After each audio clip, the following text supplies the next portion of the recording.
हमारी मसाजिदें, हमारे खानकाहें हमसे छीनी जा रही हैं। क्या ये अफ्तार पार्टियों में जाके तुम अपने मसाइल पूरे कर सकते हो? हमने इस हिंदुस्तान को नेहरू और गांधी के हिंदुस्तान को माना था, आज सरवारकर और गुरवारकर का हिंदुस्तान बन गया। मैं अपने दीन से हिसाब नहीं कर सकता, सौदा नहीं कर सकता, मुझे अपने अल्लाह, अपने रब के पास वापस जाना है कि लालू ने क्या दिया। अरे हम भीख मांगने वाले नहीं हैं, हमने लालू से भी कुछ नहीं मांगा। कह दो कि अगर ये बिल पास हुआ, हमारा कोई ताल्लुक भी तुम लोगों से नहीं है। हमारी मस्जिदों के नीचे मंदिर ढूंढ रहा था। अस्सलाम वालेकुम। मिल्लत टाइम्स को चलाने के लिए, इसको कंटिन्यू रखने के लिए हमें आपके ताउन की अशद ज़रूरत है। पिछले रमज़ान में आपने हमारा साथ दिया था, इस साल भी हम आपसे दरख्वास्त करते हैं कि रमज़ान में मिल्लत टाइम्स को सपोर्ट करें ताकि हम अपना काम मज़ीद बेहतर तरीक़े से जारी रख सकें। अकाउंट की तफसील आपके स्क्रीन पर मौजूद है, गूगल पे, फ़ोन पे और पेटीएम नंबर भी मौजूद है, इसके ज़रिए आप हमारी मदद कर सकते हैं। आज रमज़ान के इस मुबारक महीने में आप जो हजरात रोज़े के साथ आज यहाँ अपने वजूद की लड़ाई के लिए जमा हुए हैं, अल्लाह आपकी दुआओं को कबूल करे। हिंदुस्तान की तारीख में पिछले 10-15 साल से जो मजालिम हुए, हिंदुस्तान के अंदर जितने भी हमारे पर अज़ाब हुआ है, सबसे बड़ा हमला हमारे पास इस वक्त हुआ है। हमारी मसाजिदें, हमारे खानकाहें हमसे छीनी जा रही हैं। हम इसलिए चुप रहे कि अगर मेरे बच्चे को पकड़ा गया और अगर मेरे बच्चे को कत्ल किया गया तो बगल के आदमी ने कहा कि अल्लाह का शुक्र है मेरा बच्चा बच गया, और अगर मेरे घर पे बुलडोजर चला तो दूसरे ने कहा कि अल्लाह का शुक्र है मेरा घर बच गया। अरे मुसलमानों, तुम्हारे पास क्या बचेगा? तुम्हारी समझ में नहीं आया? अपने झंडे लगा के चिल्लाते फिर रहे हो। तुम्हें मालूम है कि तुम्हारे बाद, इसके बाद जिंदगी क्या होने वाली है? पर्सनल लॉ बोर्ड ने जो आवाज दी थी, उस आवाज पे लब्बैक कहो। इस मुल्क में तुम कैसे रहोगे? तुमको फैसला करना होगा। क्या ये अफ्तार पार्टियों में जाके तुम अपने मसाइल पूरे कर सकते हो? कहते हो कि साहब हम जा रहे हैं, हम मसला हल कर रहे हैं। तुम्हें समझ नहीं आती मेरी कौम को हुआ क्या है?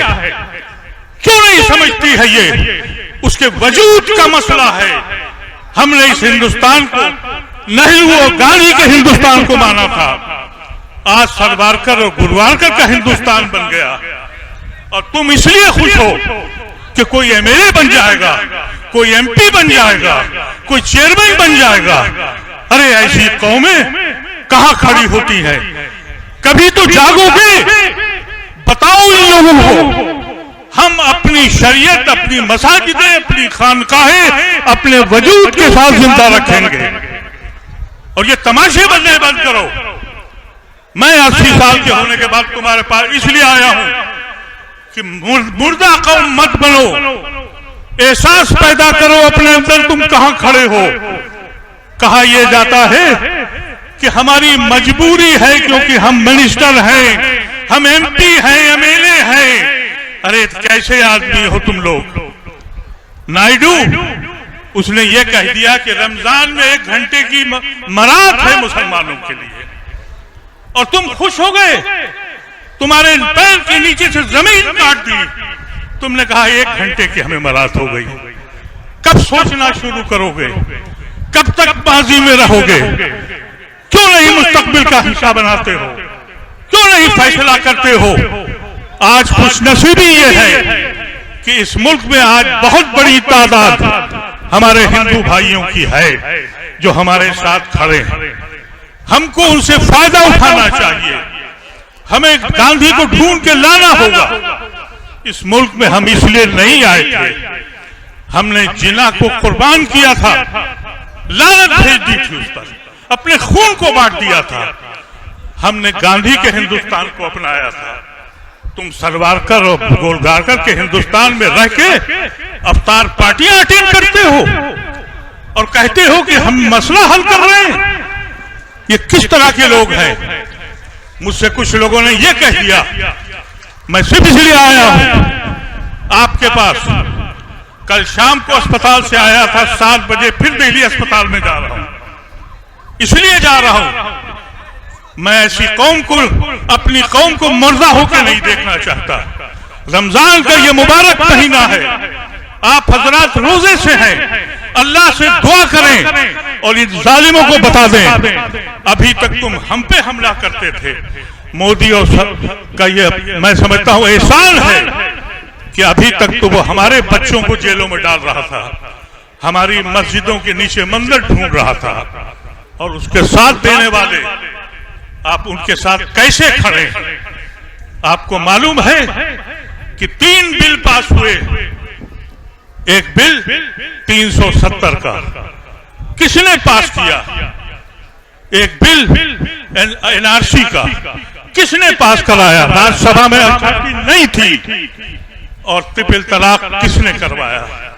फिर भी तुम चुप रहे, फिर भी तुम सामने रहे।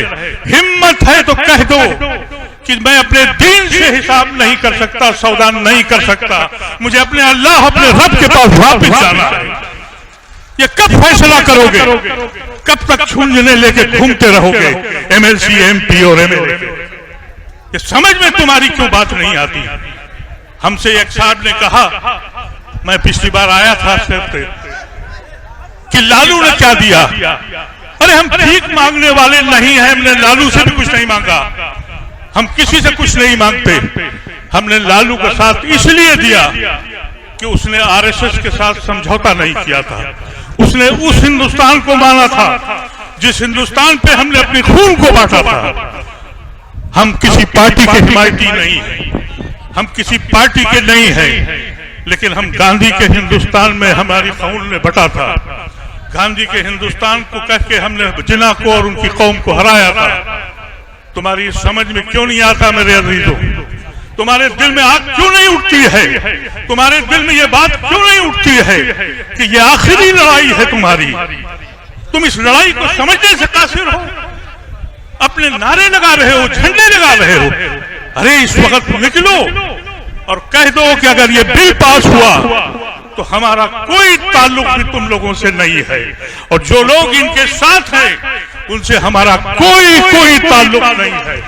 और तुम्हारी खुशनसीबी है कि अभी एक बड़ी तादाद गैर मुस्लिमों की तुम्हारे साथ खड़ी है, और अगर तुम यही करते रहे, न जाने कितने हमको छोड़कर किस्मत के हवाले चले गए, ये भी चले जाएंगे तो फिर क्या करोगे? सोचने का वक्त है। बस इस बात कहकर कि इन्हीं लोगों ने अज़ल से फरेब दिए हैं, कभी नकाबे डालकर, कभी लबादा ओढ़ के। वाखिर दावाना अल्हम्दुलिल्लाह रब्बिल आलमीन। मिल्लत टाइम्स को चलाने के लिए, इसको कंटिन्यू रखने के लिए हमें आपके ताउन की अशद ज़रूरत है। पिछले रमज़ान में आपने हमारा साथ दिया था, इस साल भी हम आपसे दरख्वास्त करते हैं कि रमज़ान में मिल्लत टाइम्स को सपोर्ट करें ताकि हम अपना काम मज़ीद बेहतर तरीक़े से जारी रख सकें।